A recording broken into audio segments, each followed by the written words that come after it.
Bismillahirrohmanirrohim. Assalamualaikum warahmatullahi wabarakatuh.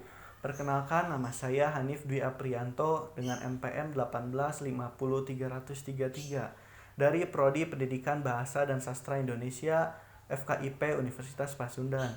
Di sini saya akan menjelaskan mengenai sejarah bahasa Indonesia untuk mata kuliah analisis penggunaan bahasa Indonesia yang diampu oleh Bapak Dr. Denny Hermain, MSN, dan Bapak Tia Irawan, SPD, MAP.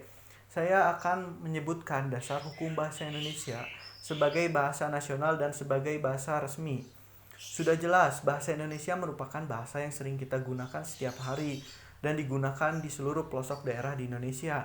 Tetapi, apakah kita tahu dasar hukum apa yang menyatakan bahwa bahasa Indonesia sebagai bahasa Indonesia dan sebagai bahasa resmi? Nah, di sini saya akan menyebutkan dasar hukum bahasa Indonesia yang tertuang pada Undang-Undang Dasar 1945 pada bab 15 yang menjelaskan mengenai bendera, bahasa, dan lambang negara serta lagu kebangsaan. Terdapat pada pasal 36 yang menyatakan bahwa bahasa negara ialah bahasa Indonesia.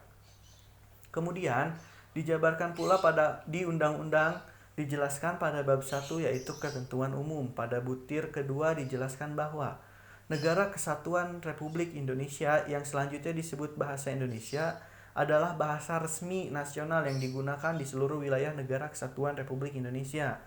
Lalu, pada bab 3 yang menerangkan mengenai bahasa negara tertuang pada pasal 25. Pada ayat pertama yaitu berbunyi bahasa Indonesia yang dinyatakan sebagai bahasa resmi negara dalam pasal 36 Undang-Undang Dasar 1945 bersumber dari bahasa yang diikrarkan dalam Sumpah Pemuda pada tanggal 28 Oktober 1928 sebagai bahasa pemersatu yang dikembangkan sesuai dengan dinamika peradaban bangsa. Pada ayat kedua disebutkan bahasa Indonesia sebagaimana dimaksud pada ayat pertama berfungsi sebagai jati diri bangsa, kebangsaan nasional, sarana pemersatu berbagai suku bangsa serta sarana komunikasi antar daerah dan antar budaya daerah. Pada ayat ketiga dijelaskan bahasa Indonesia sebagai bahasa resmi negara sebagai mana dimaksud pada ayat 1 berfungsi sebagai bahasa resmi kenegaraan, pengantar pendidikan, komunikasi tingkat nasional, transaksi dan dokumentasi niaga, serta sarana pengembangan dan pemanfaatan ilmu pengetahuan, teknologi, seni, dan bahasa media massa. Sudah jelas ya, dan mutlak juga bahasa Indonesia sebagai bahasa nasional dan sebagai bahasa resmi yang sudah diatur pada Undang-Undang Dasar dan Undang-Undang. Pada materi yang kedua, saya akan menjelaskan mengenai fungsi bahasa Indonesia dalam kedudukannya sebagai bahasa nasional dan bahasa resmi.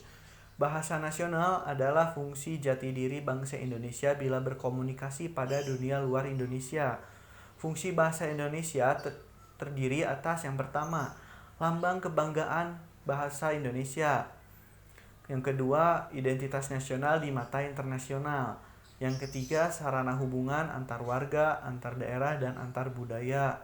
Dan yang keempat, pemersatu lapisan masyarakat yang meliputi sosial, budaya, suku bangsa, dan bahasa.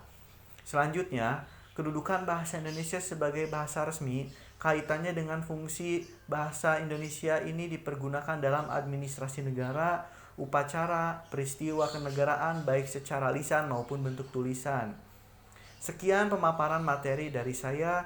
Saya Hanif Dwi Aprianto pamit undur diri. Wassalamualaikum warahmatullahi wabarakatuh.